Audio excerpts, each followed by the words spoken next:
के अंदर मैं कोशिश करूँगा कि मैक्रो कवर कर लूँ कि इस पूरी शीट का मैक्रोस किस तरह लिखे हुए हैं। नॉर्मली असल में होता है कि मेरे पास ट्रायल वर्जन है स्क्रीन रिकॉर्डिंग का, तो 5 मिनट से ऊपर की वीडियो बनती नहीं, 5 मिनट बाद खुद ही वीडियो कट हो जाती है ना।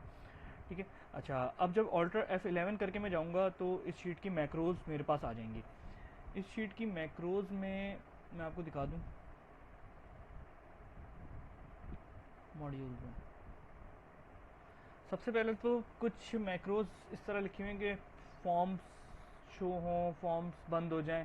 ठीक है, तो ये इसके हवाले से लिखी हुई है। अच्छा, इस शीट के अंदर और भी बहुत सारी वर्किंग हो रही है, इस वजह से मैक्रोज आपको दिखेंगी बहुत सारी। ठीक है, इसके अंदर एक्सपोर्ट एक्सेल का ऑप्शन मौजूद है कि ऊपर का डाटा जो है वो ऊपर का डाटा मतलब जब मैं कहूँगा तो ये ऊपर का डाटा मीन्स ये वाला डाटा जो सिस्टम का एज इट इज़ डाटा है। ठीक है, नीचे का डाटा अगर मैं कहूँगा तो नीचे का डाटा से मुराद है कि जो हमारी रिक्वायरमेंट के हिसाब से आ जाता है डाटा। ठीक है, तो प्रिंट ऑप्शन में देखें ये प्रिंट समरीज हैं। ये असल में होता ये था कि मुझे हर शीट को जाके प्रिंट देना पड़ता था, मीन्स शीट्स यूं करके शीट चेंज करता था मैं और कंट्रोल P दबा दबा के फिर मुझे इस तरह करके प्रिंट देने पड़ते थे। तो मैंने इसके लिए मैक्रो ये लिख दिया कि जब भी मैं प्रिंट ऑप्शन के ऊपर क्लिक करूं तो वो मुझसे पूछ ले कि भाई कि सिर्फ समरीज़ का प्रिंट देना है, यानी कि पहली 2 समरीज़ में मतलब एक मैन्युफैक्चरिंग, ये थोड़ी सी बैकग्राउंड दे दूं मैं इसका। मैन्युफैक्चरिंग की एक समरी आती है, मतलब हमारे कुछ डिपार्टमेंट ऐसे हैं जो सिर्फ मैन्युफैक्चरिंग से रिलेट हैं, तो वो मैन्युफैक्चरिंग वाली समरी अलग बनती है, और कुछ ऐसे हैं जो हमारे सेलिंग एंड एडमिन से रिलेट हैं, तो इनकी समरी एक अलग बन रही होती है। तो अब ये जब प्रिंट ऑप्शन पे क्लिक करते हैं तो अच्छा ये पीछे वर्किंग करता है, पहले ना वर्किंग इस वजह से करता है कि वो प्रिंट रॉस को लेकर आ रहा होता है। असल नॉर्मली हमारी रॉज जो सिलेक्ट हुई हुई होती हैं वो हुई हुई होती हैं कमेंट्स रॉज ना। ठीक है, तो यहाँ पर वो प्रिंट रॉज को लेकर आ रहा होता है। प्रिंट रॉज के ऊपर जो हमने चेक रखा हुआ है वो ये वाला चेक है।